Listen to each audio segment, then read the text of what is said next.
தரிசனம் டிஜிட்டல் நேயர்களுக்கு வணக்கம். நான் டாக்டர் தீபா அருளாளன். இன்னைக்கு நம்ம என்ன ஆன்மீக தகவலை பத்தி பேச போறோம் அப்படின்னா, நிறைய பேருக்கு ஒரு சந்தேகம் இருக்குமா.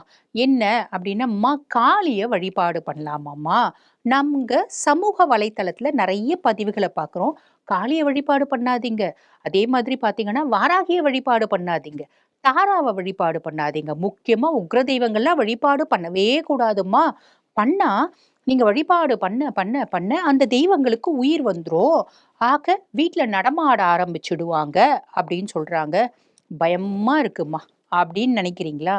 தாராளமா காளிய வழிபாடு பண்ணலாம். இப்ப காளியினோட விஷயத்த நம்ம பார்க்கலாம். மாதா காளிய வழிபாடு பண்ணலாமா? தாராளமா வழிபாடு பண்ணலாம். அவ உக்ர தெய்வமாச்சேம்மா. ஆமாம்மா. உக்ர தெய்வமா இருந்தாலும் குழந்தை போல குணம் அவளுக்கு உண்டு. அகிலலோக அன்னை இல்லையாம்மா. ஒரு தாய் உள்ளம் அப்படின்றது என்ன பண்ணும்? பிள்ளைங்கள கஷ்டப்படுத்துமா? பிள்ளைங்கள காயப்படுத்துமா? பிள்ளைங்கள வதக்கி எடுக்குமா? இருக்காது இல்லையா? அம்மா அப்படின்ற ஒத்த வார்த்தை எவ்ளோ ஆழமான வார்த்தை, எவ்ளோ உணர்வு பூர்வமான வார்த்தை. ஆக அகிலலோக அன்னை நம்மள என்ன கெடுத்துருவா செய்வா? அவ காளியா இருக்காளேம்மா. காளியா இருந்தாலும் அம்மா அம்மா தானே! இல்லையா? குரங்கா இருந்தாலும், பாம்பா இருந்தாலும், பேயா இருந்தா கூட அம்மா அம்மா தானே! இவ தெய்வத்தாய். இவள பார்த்து எதுக்கு பயப்படணும்? சரி. அவ உக்ர ரூபிணி இல்லம்மா. கோர ரூபிணி, உக்ர ஸ்வரூபிணி. உக்ர ரூபிணியா இருந்தாலும், கோர ஸ்வரூபிணியா இருந்தாலும் நம்ம தாய். அந்த ஒரு எண்ணம் நீங்க நிதர்சனமா வச்சுக்கோங்க. சரி. அப்ப எல்லாரும் காளி வழிபாடு பண்ணலாமா? அப்படின்ற கேள்விக்கு பதில் நான் சொல்றேன். இது ஒரு உண்மை கதை மூலியமா சொல்றேன். பொதுவா எல்லாரும் மாதா காளிய வழிபாடு பண்ணலாமா? அப்படின்னா, இதுல நானே வந்து பார்த்தீங்கன்னா, தாராளமா வழிபாடு பண்ணலாம். நீ சாதாரணமா வழிபாடு பண்ற அப்படின்னா. இல்லம்மா, இல்ல. நான் மந்திர சித்தி பண்றேன்.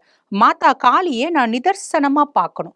பிரத்யக்ஷண ரூபம், அப்பிரத்யக்ஷண தரிசனம் அப்படின்னு சொல்லுவாங்க. இந்த மாரி தாயார நான் பார்க்கணும். நான் வழிபாடு பண்ணலாமா? அப்படின்னு கேட்கிற ஆள்களா நீங்க? அப்ப உங்க சுய ஜாதகம் பாருங்கம்மா. சுய ஜாதகத்துல ராகு நல்லா இருக்கு அப்படின்னா, தாராளமா நீங்க வந்து பார்த்தீங்கன்னா, காளிய வீட்ல நிதர்சனமா வழிபாடு, மந்திர ஜபம் அப்படின்றது பண்ணலாம். நம்மளோட வழிபாடு அதிகமாக அதிகமாக வீரியமாக வீரியமாக ஒரு காலகட்டம் என்ன ஆகும் அப்படின்னா, முதல்ல காளி கனவுல தெரிய ஆரம்பிப்பா. இதுக்கு முன்னாடி எந்த மாதிரி உங்களுக்கு காளியினோட அனுக்கிரகம் கிடைச்சிருச்சு அப்படின்னு தெரியும் அப்படின்னா, நீங்க வழிபாடு பண்றீங்க பண்றீங்க, மந்திர ஜபம் செய்றீங்க செய்றீங்க செய்றீங்க, செஞ்சுட்டே இருக்கீங்க. உங்களோட மந்திரங்கள் ஏறக்குறைய 1,4 லட்சம் நீங்க வந்து மந்திர ஜபம் செய்ய ஆரம்பிச்சீங்க. உதாரணத்துக்கு சொல்றேன். ஓம் க்ரீம் காளிகாயை நமக. ஓம் க்ரீம் காளிகாயை நமக. ஓம் க்ரீம் காளிகாயை நமக. அப்படின்னா என்ன அர்த்தம்? ஓம் நம சிவாய அப்படின்னு சொல்றோம் பார்த்தீங்களா?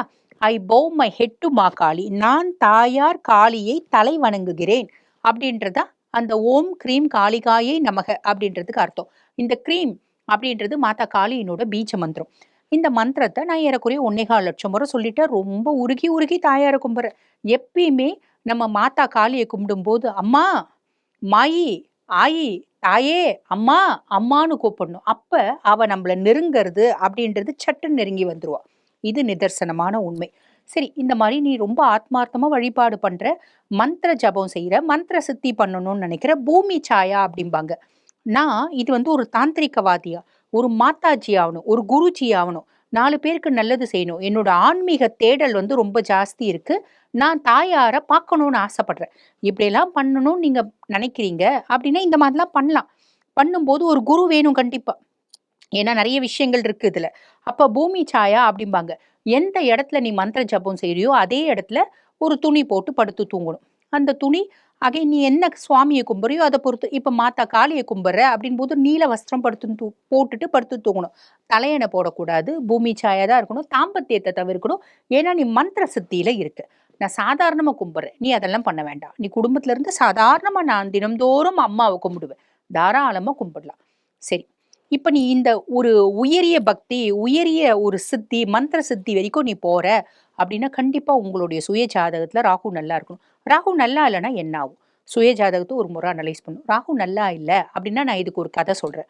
அது என்ன கதை? அப்படின்னும்போது, எங்க அப்பா வந்து பாருங்க, இந்தியன் எக்ஸ்பிரஸ் அட்வர்டைஸ்மென்ட் ஆஃபீஸ்ல வந்து பார்த்தீங்கன்னா, இந்தியன் எக்ஸ்பிரஸ் ஆஃபீஸ் இருக்கு பார்த்தீங்களா? அதுல அட்வர்டைஸ்மென்ட் மேனேஜரா இருந்தவர் தான். எங்க வீட்ல எல்லா புத்தகங்களும் வரும். தினத்தந்தி, தினமணி, குமுதம் எல்லாமே வரும் வீட்டுக்கு. காலையில எந்திரிச்சோனே எங்க எல்லாருக்கும் ஒரு ஒரு விஷயம் உண்டு. எங்க அப்பா போட்ட ஒரே ஒரு ஆர்டர் என்ன அப்டின்னா, காலையில எந்திரிச்சோனே 1 மணி நேரம் பேப்பர், புக் எல்லாம் படிக்கணும். உலக ஒரு அனுபவம், நாலேட்ஜ் அப்டின்றது வேணும். அது ஜோதிடம் சார்ந்த விஷயங்களும் படிக்கணும். படிச்சுட்டு அதுக்கப்புறம் தான் ஸ்கூலுக்கு போணும். எங்க சின்ன வயசுலேருந்து இது நாங்க செய்யக்கூடிய ஒரு வழக்கம். காஃபி குடிக்கிற மாரி பேப்பர் படிக்கணும், புக் படிக்கணும். நைட் வந்து இத சார்ந்து எங்களோட டிஸ்கஷன் அப்படின்றது நடக்கும். எங்க அப்பா கேட்பார். "காலையில என்ன போட்டுருந்துச்சு? இந்த என்ன ஆச்சு? இந்த கேஸ் என்னாச்சு?" அப்படிலாம் கேட்கும்போது நாங்க பதில் சொல்லணும். உண்மையாவே படிச்சிருக்கோமா அப்படின்னு தெரிஞ்சுக்கிறதுக்கு. அப்ப எங்க அப்பானோட ஆஃபீஸ்ல கூட ஒரு ஒரு ஊழியர் வேலை செஞ்சுட்டு இருந்தாரு.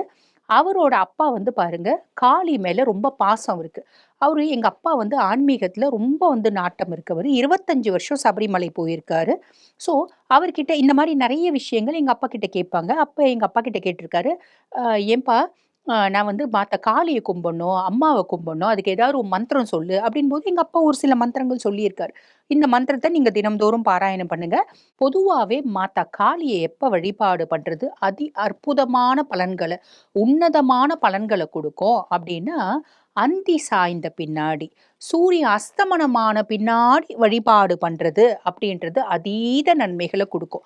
அதுக்கும் மேல நடுராத்திரியில வழிபாடு, அதுவும் வந்து பார்த்தீங்கன்னா, சட்டுன்னு நம்ம மாத்தா கூட கனெக்ட் ஆகறதுக்கான ஒரு வாய்ப்பை ஏற்படுத்தி குடுக்கும்.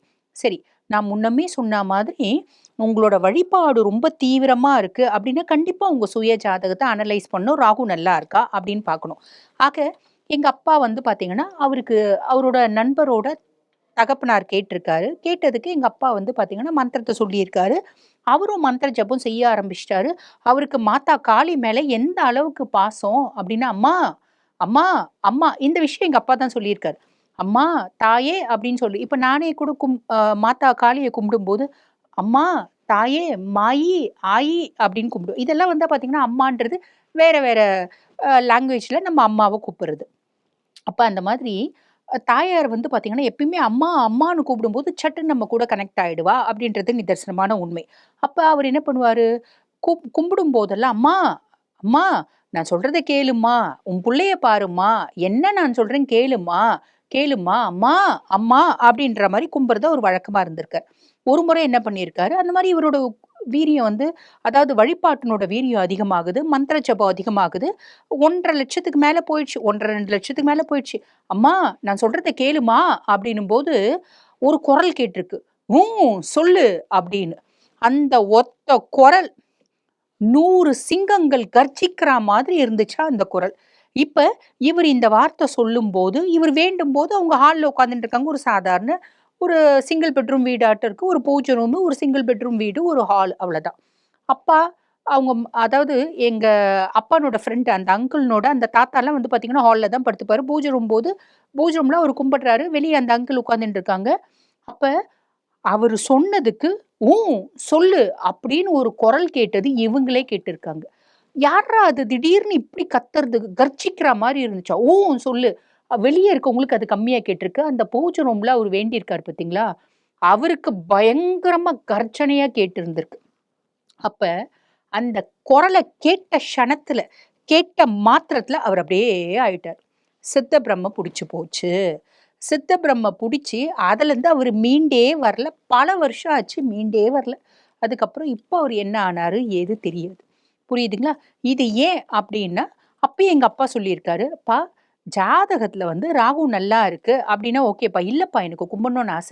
சாதாரணமா தான் கும்பிட போறீங்க. நீங்க மந்திர சித்திப்லாம் பண்ணாதீங்க. சாதாரணமா கும்பிடுறதுன்னா கும்பிடுங்க. அன்னை" அப்டின்னு இருக்காரு. அப்ப அன்னை வந்து அன்னைய நீ வழிபாடு பண்ற. அவளோட கோலத்த நீ பார்க்கறதுக்கு ரெடியா இருக்கணும். நான் வந்து ஒரு கோர ரூபிணிய கும்பிடுவேன். ஆனா, அவ முன்னாடி என் முன்னாடி வரக்கூடாது. வந்தாலும் சாந்த சுரூபிணியா தான் வரணும். பேசினாலும் அமைதியா தான் பேசணும். அப்படின்னா, அது எப்படி சாத்தியம்? என்னோட உருவம் ஆஜோனுபவமா இருப்பேன். பொதுவா வந்து பாருங்க, காளிய பத்தி மாதா காளிகா அவள காளி, காளி அப்படின்னு நம்ம சொல்லக்கூடாது. மாதா காளிகாவ பத்தி ராவணன் சம்ஹிதையில ரொம்ப அழகா சொல்லியிருப்பார். மாதா காளிய அவர் அழகா விவரிச்சிருப்பாரு. ஆஜோனு பவமா வானளாவி நிற்பாளாம். 108 மண்ட ஓடுகள மாலையா போட்டிருப்பாளாம். இடுப்புல கைகள் வந்து பார்த்தீங்கன்னா, அவளோட ஆடையா அணிஞ்சிருப்பாளாம். மேலாடை இல்லாம முடி சடா முடியோட இருக்குமா, முடிய விரிச்சு விட்டுருப்பாளாம். நாக்கு லோலிங் டங் அப்படிம்பாங்க. நாக்கு தொங்குமா, நாக்குல இருந்து ரத்தம் வடியுமா. ஒரு மண்டை ஃப்ரெஷ்ஷா கட் பண்ண ஒரு தலை, அந்த தலைய புடிச்சிருப்பா. இன்னொரு கை கீழ அதுல வடியிற ரத்தத்த தாங்கி நிற்குமா. இது அழகா ராவணன் சம்ஹிதையில சொல்லியிருப்பார். அதே மாதிரி ஒரு கடவுளையும் முக்கியமா தசமகா வித்யாக்களை எப்படி வழிபாடு பண்ணும். மாதா காளிய நீ கும்பிடுற அப்படின்னா, நீ சித்தி பண்ற அப்படின்னா, இந்தந்த மாரி விஷயங்கள் உனக்கு நடக்கும். விஷயம் ஒரு டெரிஃபிக் ட்ரீம்ஸ் அப்படிம்பாங்க. நம்மள பயமுறுத்தக்கூடிய கனவுகள் அப்படின்றது வரும். காரணம் என்ன அப்படின்னா, முதல்ல 10 மகாவித்யாக்கள். அவங்க கீழ வந்து பார்த்தீங்கன்னா, 64 யோகினிகள், டாகினிஸ், யக்ஷினிஸ், பூத, பிரேத, பிசாசங்கள், சாத்தான்கள் இப்படின்ற மாரி போகும். அப்ப பொதுவா சொல்றாங்க பார்த்தீங்களா, வீட்ல காளிய வச்சு வழிபாடு பண்ணக்கூடாது. அவளோட நடமாட்டம் இருக்கும். அவ கீழ இருக்க பிரேதாத்மாக்கள்லாம் நம்ம வீட்ல வந்து நடமாடும். அவ கீழ இருக்க பிரேதாத்மாக்கள் எல்லாம் நடமாடுது அப்படின்னாலும், நீ கும்பிடுற காளிமா அந்த வீட்ல தானே இருக்கா. அப்புறம் என்ன இருக்கு? ஒண்ணும் பிரச்சனை இல்ல. நீங்க வந்து மந்திர சித்தி மாதிரி பண்ணணும். இந்த மாரி ரொம்ப தீவிரமா நீங்க வழிபாடு பண்ணணும் அப்டின்னா, தாயார் இப்படிதான் இருப்பா. அப்படின்றத உங்க மனசுல நிதர்சனமா தெரிஞ்சுக்கோங்க. அதே மாரி தாயாரினோட குரல கேட்டு பயப்படணும், பயப்படுவீங்க அப்படின்னா தாயார கும்பிடாதீங்க. அதே மாரி சாதாரணமா வழிபாடு பண்றதுக்கு எந்தவித பிரச்சனையும் கிடையாது. நம்பளோட அவள தாராளமா வழிபாடு பண்ணலாம். இந்த மாரி உங்களோட வீரியம் ரொம்ப ஜாஸ்தியாவுது, வழிபாட்டினோட வீரியம். நீங்க அவள நேர்ல பார்த்தே தீரணும் அப்படின்ற எண்ணத்தோட நீங்க வழிபாடு பண்றீங்க அப்படின்னா, அவ ரூபம் இப்படிதான் இருக்கும் அப்படின்றத நிதர்சனமா புரிஞ்சுக்கோங்க. ராவணன் சொல்லியிருப்பாரு. நீ எப்பயுமே நீ வந்து தாயார ரொம்ப வீரியமா வழிபாடு பண்ற. அந்த பூஜை முறைகள்லாம் குடுத்திருப்பாரு. இந்த மந்திரங்கள் எல்லாம் சொல்லு. தாயார் வந்து உன் முன்னாடி நிப்பா. முன்னாடி நிக்கும்போது தாயார் தான் வந்து நிக்கிறாளா? இல்ல அவ கீழ இருக்க யோகினிகள் வராங்களா? அப்படின்னு உங்களுக்கு தெரியாது. அப்ப நீங்க என்ன பண்ணணும்? அவ ரத்தம் கேட்பா. எனக்கு ரத்தம் குடு. எனக்கு ரத்தம் குடு அப்படின்னு கேட்பா. அப்ப நீ குடுக்கறதுக்கு முன்னாடி நீ சொல்லணும். நான் சில உன்கிட்ட சில சத்தியங்கள் கேட்பேன். அந்த சத்தியம்லாம் நீ குடுப்பியா? அப்பதான் நான் ரத்தம் குடுப்பேன். அப்படின்னு சொல்லணுமா. சரி என்ன சத்தியம்? அப்படின்னு தாயார் கேட்பாளாம். அப்ப நான் கூப்பிட்டா தான் நீ வரணும். நான் கூப்பிடாம நீ வரக்கூடாது அப்படின்னு சொல்லணுமா. 2வது நான் ஒரு சொட்டு ரத்தம் தான் குடுப்பேன். அது ஒரு கபாலம் நிரம்பியதா நீ நெனச்சுட்டு, நான் கேட்கிற வளத்த நீ குடுக்கணும் அப்படின்னு சொல்லணுமா. தேவையில்லாம என்ன வந்து பயமுறுத்தக்கூடாது அப்படின்னும் நீ சொல்லணுமா. இதெல்லாம் கேட்கறதுக்கு நம்மளுக்கு முதல்ல தைரியம் இருக்கணும்ல. வானளாவி நிக்கிறா அவ. அவள பார்த்து நம்ம எப்படி பயம் இல்லாம இருப்போம்? அதுக்கும் ராவணன் ரொம்ப அழகா சொல்லியிருப்பாரு. தாயார பார்க்கும்போது மொத்த உருவத்தையும் பார்க்கக்கூடாதாம். அப்படியே நேரா பார்த்து அவ கண்ண பார்க்கணுமா. கண்ணுல தாயுள்ளும் பொங்கி வழியுமா. கருணையே உருவான கண்ணா இருக்குமா. கண்ண பார்த்துட்டு இந்த வரத்தெல்லாம் கேட்டுட்டு அப்புறம் அவள வந்து முழுசும் பார்க்கணுமா. அப்படின்னு சொல்லியிருப்பாரு. இதெல்லாம் நம்ம கேட்கும்போது சரியா தான் போச்சு. ஆனா நேர்ல பார்க்கும்போது எத்தனையோ பேர் தாயார பார்த்து ரத்தம் கக்கி செத்தவங்களும் இருக்காங்க. ஹார்ட் அட்டாக் வந்து செத்தவங்களும் இருக்காங்க. அது எப்ப? எதனால? எல்லாருமே அப்படி ஆயிடுதா? கிடையாது. நீ பயங்கரமா வழிபாடு பண்ற. தாயார நிதர்சனமா பார்க்குற. நேர்ல பார்க்கறதுக்கான உனக்கு தைரியம் இல்ல. அப்ப நீ நேர்ல பார்க்கணும்னே வேண்டக்கூடாது. அம்மா, உன் மேல எனக்கு அதீத பாசம்மா. எனக்கு தீராத பிரச்சனை இருக்கும்மா. எங்க வீட்ல எதிர்மறை ஆற்றல்கள் நெறைய இருக்கு. எதிர்வினைகள் இருக்கு. தீய சக்திகள் இருக்கு. அப்ப நான் உன்ன வழிபாடு பண்றேம்மா. நீ என் முன்னாடி வந்து நின்னுடாதம்மா. நீ மறைமுகமா அப்ரத்யக்ஷண தரிசனம் அப்படிம்பாங்க. நீ எனக்கு நிழலா இருந்து எனக்கு உதவி பண்ணுமா. அப்படின்னு கேட்கறது நல்லது. அதே மாரி சிலர் என்ன பண்ணுவாங்க, தாயார வழிபாடு பண்ற அப்படின்னு கோழி வெட்டுறது, அசைவ படையல் படைக்கிறது அதெல்லாம் கண்டிப்பா செய்யாதீங்கம்மா. காரணம் என்ன அப்படின்னா, அவ உக்ர ரூபிணியா இருந்தாலும் நம்ம சைவ படையல் அப்படின்றது நம்ம படைக்கணும். புரியுதுங்களா? எப்பயுமே சக்கர பொங்கல் வைக்கிறது, பீட்ரூட் சாதம் வைக்கிறது, பீட்ரூட் அல்வா வைக்கிறது, இப்படி வச்சு வழிபாடு பண்றது, சாத்வீக முறையில தாயார வழிபாடு பண்றது ரொம்ப நல்லதும்மா. தாந்திரீக ரீதியா நீங்க வழிபாடு பண்ணணும் அப்படின்னா, கண்டிப்பா உங்களோட சுயஜாதகம் பாருங்க. ஒரு குருமார வச்சுக்கோங்க. குருமார வச்சு நீங்க வழிபாடு அப்படின்றது பண்ணுங்கம்மா. புரியுதுங்களா? ஆக தாயார எல்லாரும் கும்பிடலாமா? தாராளமா கும்பிடலாம். தாயார் நம்மள காப்பாத்துவாள, நிதர்சனமா காப்பாத்துவா. உன்னோட ஜபம் அளவுக்கு அதிகமா பெருகும்போது, குரு இல்லாம செய்யாதீங்க. அதுக்கு ஒரு எடுத்துக்காட்டா தான் இந்த சின்ன கதை நான் உங்களுக்கு சொன்னேன். ஆக மாதா காளிய வழிபாடு பண்ணுமா, மாதா காளியனோட காயத்ரி இருக்கு. ஓம் காளி காயைச்ச வித்மகே ஸ்மசானவாசின்யை தீமகி தன்னோ அகோர பிரச்சோதயாத். ஓம் காளி காயைச்ச வித்மகே ஸ்மசானவாசின்யை தீமகி தன்னோ அகோர பிரச்சோதயாத். இந்த காயத்ரி மந்திரம் சொல்லலாம். இல்லைன்னா ஓம் க்ரீம் காளிகாயை நமக்கு ஓம் க்ரீம் காளிகாயை நமக்கு, ஓம் க்ரீம் காளிகாயை நமக்கு இந்த மந்திரமும் சொல்லலாம். ஆனா அளவுக்கு அதிகமா கும்பிடுறீங்க அப்படின்போது கண்டிப்பா ஒரு குரு அப்படின்றத வச்சுக்கோங்க. ஆக இந்த பதிவு உங்களுக்கு பயனுள்ளதா இருக்கும்னு நினைக்கிறேன். இதே மாதிரி இன்னொரு பதிவுல உங்கள சந்திக்கிறேம்மா. நன்றி.